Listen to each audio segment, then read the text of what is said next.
இப்போ வாங்க இருக்கணும் அந்த ஐக்கியம் சார். எப்படி இருக்கணும்? தினமும் நீ ஜெபிக்கணும், தினமும் ஆண்டவர்கிட்ட போய் பேசணும், ஆண்டவர்கிட்ட மன்றாடணும், ஆண்டவரை துதிக்கணும், ஆண்டவரை ஆராதிக்கணும், உன் குறையெல்லாம் கஷ்டத்தெல்லாம் ஆண்டவர்கிட்ட சொல்லு. இதுதான் ஐக்கியம். உன் பிரச்சனை யார்கிட்ட சொல்லுவோம்மா? அல்லேலூயா. ஃப்ரெண்ட்ஸுக்கிட்ட சொல்கிறோம், நெருங்கிய நண்பர்கள்கிட்ட சொல்கிறோம், நமக்கு பிடிச்சமான ஆளுங்கிட்ட சொல்கிறோம், ரொம்ப திக்கு ஃப்ரெண்டு, ரொம்ப க்ளோஸாக இருக்கிறவங்ககிட்ட எல்லாத்தையும் ஷேர் பண்ணுறோம். ஏன் ஷேர் பண்ணுறோம்? அவன்கிட்ட சொன்னால் வாய் விட்டு சொன்னால் நோய் விட்டு போவோன்னு, அதனால சொல்கிறேன் சார் அப்படின்ற மாதிரி சொல்ல. நீ ஏன் இயேசுவோடு இரு அந்த ஐக்கியத்தை, இயேசுவோடு இரு ஐக்கியத்தை. அல்லேலூயா. கடைசி இன்னொரு வார்த்தை பாருங்க, 1 யோவான் 1:6-7 இந்த வார்த்தையை வாசிங்க. 1 யோவான் நாம் அவரோடு ஐக்கியப்பட்டவர்கள் என்று சொல்லியும் இருளிலே நடக்கிறவர்களாய் இருந்தால் சத்தியத்தின்படி நடவாமல் பொய் சொல்லுகிறவர்களாக இருக்கிறோம். இன்னொரு வாட்டி சத்தமா வாசிங்கம்மா. நாம் அவரோடு ஐக்கியப்பட்டவர்கள் என்று சொல்லியும் இருளிலே நடக்கிறவர்களாய் இருந்தால் சத்தியத்தின்படி நடவாமல் பொய் சொல்லுகிறவராய் இருக்கிறோம். அடுத்த வசனம் வாசிங்க. அவர் ஒளியில் இருக்கிறது போல நாமும் ஒளியிலே நடந்தால் ஒருவரோடு ஒருவர் ஐக்கியப்பட்டிருப்போம். அவருடைய குமாரனாகிய இயேசு கிறிஸ்துவின் ரத்தம் சகல பாவங்களை நீக்கி நம்மை சுத்திகரிக்கிறது. அல்லேலூயா. இன்னொரு வாட்டி நான் வாசிக்கிறேன், நல்லா கவனிங்க. நாம் அவரோடு ஐக்கியப்பட்டவர்கள் என்று சொல்லியும் இருளிலே நடக்கிறவர்களா இருந்தா சத்தியத்தின்படி நடவாமல் பொய் சொல்லுகிறவர்களா இருக்கும். நான் அவர் கூட தான் என் ஐக்கியம், ஏசப்பா தான் எனக்கு, நான் சர்ச்சைக்கு தான் போறேன், நான் விசுவாசி நீ சொல்லியும் இருட்டுல நடந்தினா, இருட்டுனாக்கா பாவத்துல வாழ்ந்தினா நீ பொய் சொல்ற ஆளா இருக்கிற அப்படின்னு சொல்லிட்டு 7ஆம் வசனம் சொல்றாரு, அவர் ஒளியிலே இருக்கிறது போல நாமும் ஒளியிலே நடந்தால் ஒருவரோடு ஒருவர் ஐக்கியப்பட்டிருப்போம். அவர் ஒளியா இருக்கிறார், நாமும் அந்த ஒளியில நடந்தா.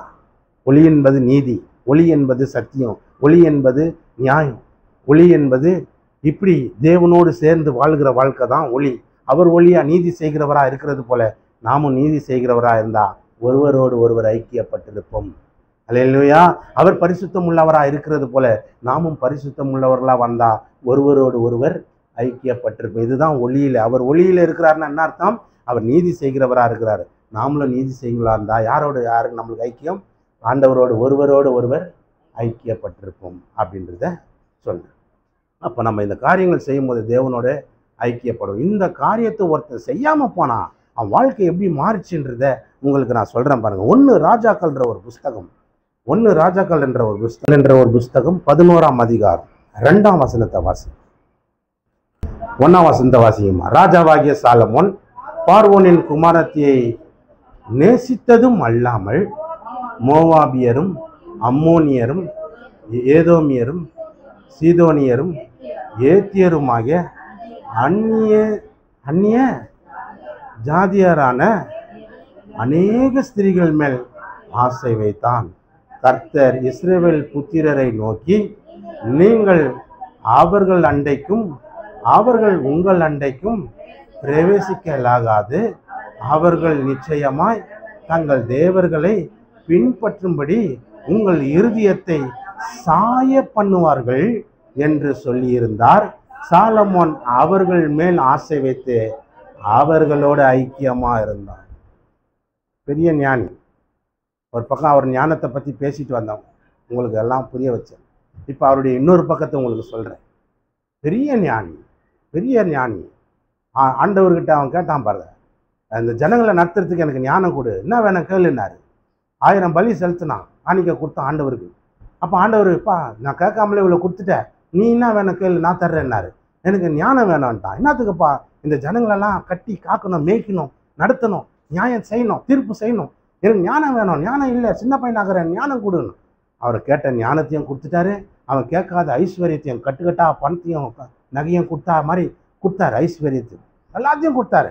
அவன் கீர்த்தி புகழ்ச்சி பயங்கரமா உலகமெங்கும் பரவுச்சு. அப்படிப்பட்ட ஒரு ராஜா, ஞானமுள்ள ஆள் கிடையவே கிடையாதுரா அப்படின்ற மாதிரி எல்லாம் சொன்னாங்க. கடைசியில் அவன் குணம் எப்படி மாறிச்சு தெரியுமா? என்ன சொல்றாரு ஆண்டவர் 2ஆம் வசனத்தை, கர்த்தர் இஸ்ரவேல் புத்திரரை நோக்கி, நீங்கள் அவர்கள் அண்டைக்கும் அவர்கள் உங்கள் அண்டைக்கும் பிரவேசிக்கலாகாது. அவர்கள் நிச்சயமாக தேவர்களை பின்பற்றும்படி உங்கள் இருதயத்தை சாய பண்ணுவார்கள் என்று சொல்லியிருந்தார். சாலமோன் அவர்கள் மேல் ஆசை வைத்து, ஆண்டவர் யார் கூட ஐக்கியம் வைக்காதன்னு சொன்னாரோ அவங்க கூட தான் இவன் ஐக்கியத்தை வச்சு. நல்லா யார் கூட சேராதன்னாரு, அவங்க கூட சேராது. அவங்க கூட சேர்ந்தினா அவங்க சாமியை கும்பிடுற அளவுக்கு ஒன்று ஆக்கிடுவாங்க. நீ அப்படியே சாஞ்சி போயிடுவா அந்த பக்கம்.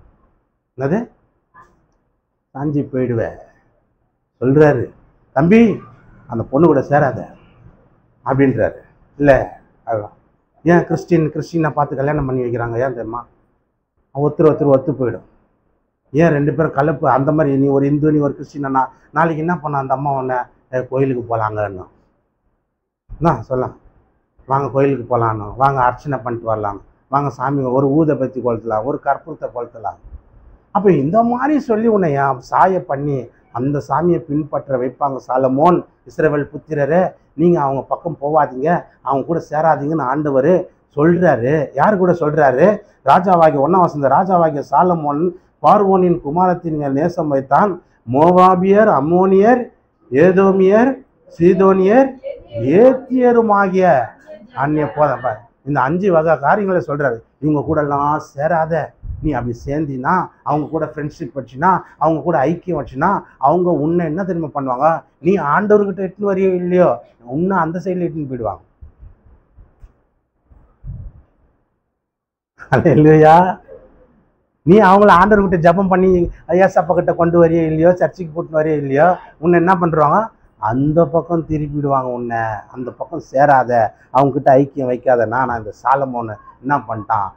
ஆசை பாரு, யாரை விட்டு 5 விதமான ஜாதி மக்கள் இருக்காங்க, எல்லாருமே ஆசை வச்சுன்னு கிடக்குறாங்க. அவங்கக்கிட்ட போய் என்ன பண்ணிட்டான்? ஐக்கியம். அவங்கக்கிட்ட போய் ஆண்டவர்கிட்ட ஐக்கியமாக இருந்தவன் இப்போ அந்த லேடிஸுங்க மேலே போயிட்டு ஐக்கியம் வைக்க ஆரம்பிச்சிட்டான். அப்போ கடவுள் கோபம் அவனுக்கு டென்ஷன் ஆக்கிடுறாரு. வாசிங்க பாருங்க 4ஆம் வசனத்தை. பாருங்க. இப்போ அவருக்கு எவ்வளோ இது இருந்ததுன்னு 3ஆம் வசனத்தை வாசிங்க. அவனுக்கு பிரபுக்கள் குலமான 700 மனையாட்டிகளும் 300 மறுமனையாட்டிகளும் இருந்தார்கள். அவனுடைய ஸ்திரீகள் அவன் இருதயத்தை வழுவி போக பண்ணினார்கள். சாலமோன் வயது சென்று அவனுடைய மனைவிகள் அவன் இருதயத்தை அந்நிய தேவர்களை பின்பற்றும்படி சாய பண்ணினார்கள். அதனால் அவனுடைய இருதயம் அவன் தகப்பனாகிய தாவீதின் இருதயத்தை போல் தன் தேவனாகிய கர்த்தரோடு அதான் ஆகாத சம்பாஷணை நல் ஒழுக்கத்தை கெடுத்துரும். பேரு புகழ் பெற்ற ஒரு ராஜா, ஞானத்தில் சிறந்து விளங்கின ராஜா, எங்கே இவனுக்கு நாஸ்தி ஆயிடுச்சு பேர், எங்கே இவனுக்கு கெட்ட பேர் ஆயிடுச்சு? இந்த 5 ஜாதி சொன்னார் இல்லையா, இவங்க கிட்டலாம் ஐக்கியம் வச்சிட்டாங்க. இப்போ அவங்க என்ன பண்ணிட்டாங்க? வா ராசா வா, அந்த எங்கள் சாமியை கும்பிடு வா, இதெல்லாம் கும்பிட ஆரம்பிச்சிட்டான். அப்போ எங்கள் இருதயம் அப்படி சாஞ்சதுனால அவன் வாழ்க்கை ரொம்ப கேடு உள்ளதா மோசமானதா மாற ஆரம்பித்தது. அல்லேலூயா. வாசிங்க அடுத்தது 6ஆம் வசனத்தை வாசிங்க. இல்லை 5ஆம் வசனத்தையே வாசிருங்க.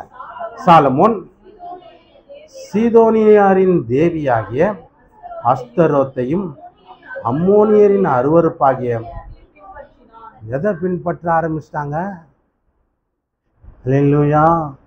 திருவிருந்து ஆயத்தமாக்கப்படுகிறது, முடிக்க போகிறாங்க. நல்லா கவனிச்சுங்க. ஆண்டவருக்கு 1000 பலி கேட்காமலே செலுத்தின ஒரு தேவ மனுஷன், அவங்க அப்பா ஒரு உத்தம இருதயமுடைய ஒரு மனுஷன் தாவீது. அவ்வளோ பெரிய தேவன் ஆராதிப்பதில் சிறந்தவன். ஆண்டவரே சொல்றாரு, என் இருதயத்துக்கு ஏற்றவன் தாவீதுன்னு. அப்பேற்பட்டவனுக்கு மகனா பொருந்து ஆண்டவருக்கு பலிகளை செலுத்தி ஆண்டவருக்கு பிரியமா ஆரம்பத்தில் வாழ்ந்தான். நாள் அடைவ காசு சேருது, பணம் சேருது, புகழ் பேரு புகழ் எல்லாம் சேர சேர சேர இவன் மைண்டு மாறி எல்லாரும் என்னென்ன சொல்றாங்களோ, அவன் 1000 பேரை கல்யாணம் பண்ணிட்டான். 700 மனைவிகள், 300 மறுமனையாட்டிகள். தெய்வசான கேஸெல்லாம் சேர்த்துக்கணும் போல. அல்லேலூயா. 300 மறுமனையாட்டின்னா என்ன? தெய்வ சார்ந்த புருஷன் செத்துது, இவங்களெல்லாம் விதவியெல்லாம் கூட இவரு எடுத்துக்கினார். 1000 பேர். இப்போ இவங்க சொல்ற கொச்சில் கொடுக்க ஆரம்பிச்சிட்டாங்க. இவங்க வயசாகுது, இவனுக்கு என்ன பண்ற? ராஜா அப்போ செத்துட்டாருன்னா என்ன பண்றது? சொத்துங்களை வாங்கிக்கலாம், இடத்துங்களை வாங்கிக்கலாம், வீடு கோயிலை கட்டிக்கலாம், இப்படியெல்லாம் பிளானை போட்டு பண்ண ஆரம்பிச்சிட்டாங்க. சாலமோன் பாருங்க எதை பின்பற்ற ஆரம்பிச்சிட்டான். வாசிங்க. சாலமோன் தன் தகப்பனாகிய தாவீதை போல கர்த்தரை பூரணமாயா சரி விடு. சாலமோன் தன் தகப்பனாகிய தாவீதை போல கர்த்தரை பூரணமாய் பின்பற்றாமல் கர்த்தரின் பார்வைக்கு பொல்லாப்பானதை செய்தான். அப்பொழுது சாலமோன் எருசலேமுக்கு எதிரமா காமேசுக்கும் இந்த சாமியெல்லாம் ரொம்ப மோசமானவங்களாம அருவருப்பான காரியத்தை செய்யறவங்க இந்த மாதிரி கடவுள் எல்லாம். உங்களுக்கு சொல்லணும்னா நீங்க அதை வரலாறை போய் பாருங்க, ரொம்ப கேவலமா இருக்குங்க. சின்ன குழந்தைங்க எப்படி சட்டை துணி இல்லாமல் சுற்றி நிற்குதோ அந்த மாதிரி கடவுள் இவங்க. அப்பவே அருவருப்பான கடவுளுங்க. அப்படிப்பட்ட கடவுள் எல்லாம் பின்பற்ற ஆரம்பிச்சிட்டாங்க. இவன் யாரு? பெரிய ஞானி. மங்கி போயிடுச்சு மூளை. ஏன்னா ஐக்கியம் எங்க தவறான இடத்துல ஐக்கியம் வைக்கும் போது கடவுளுடைய துண்டிப்பு கட்டாகுது. அந்த தொடர்பு, கடவுளுடைய தொடர்பு அங்க துண்டிக்கப்படுது. அங்க துண்டிக்கப்பட்ட உடனே இவன் நிலைமை தலைகீழ மாறுது. வாசிங்க. இப்படி தங்கள் தேவர்களுக்கு தூபம் காட்டி பலியிடுகிற செய்தான். எல்லாருக்காக செய்தான் பாரு. ஆகையால் இஸ்ரவேலின் தேவனாகிய கர்த்தர் சாலமோனுக்கு 2 விசை தரிசனமாகி அந்நிய தேவர்களை பின்பற்ற வேண்டாம் என்று கட்டளையிட்டு இருந்தும் அவன் கர்த்தரை விட்டு தன் இருதயத்தை திருப்பி கை கொள்ளாமற் போனதினால் கர்த்தர் அவன் மேல். ஏன் கடவுளுடைய கோபம் ஒரு மேல சும்மாவாங்க வருது? கடவுள் ஒருத்தர் மேல கோபப்படுறாருன்னா சும்மாவா கோபப்படுறாரு? ஏதோ 2 வாட்டி தரிசனம் பண்ணாருங்க. 2 வாட்டியும் அவனுக்கு வெளிப்பட்டார். சாலமோன் வானாடா, அப்படி செய்யாதுரா, அந்த மாதிரி போவாதுரா, அந்த மாதிரிலாம் செய்யக்கூடாதுரா நீன்னு 2 தடவை. முதல் தடவை 3ஆவது தடவை இது. முதல் தடவை அவனை பலி செலுத்தின நம்பர் அன்னைக்கு ராத்திரி தோன்றி பேசினாரு. அதுக்கப்புறம் 2 தடவை இவன் அந்நிய தேவர்களை பின்பற்றி அந்த கோயில்களை கட்ட ஆரம்பிச்சிட்டானாங்க. கடவுள் சொல்றாரு வானாடா சாலமோன் அப்படின்றாரு. இவன் கேட்கவே இல்லைங்க, கேட்கவே இல்லை. அவன் ஐக்கியம் அப்படியே வச்சான் பாருங்க. கடவுளுடைய கோபமே அவன் மேல.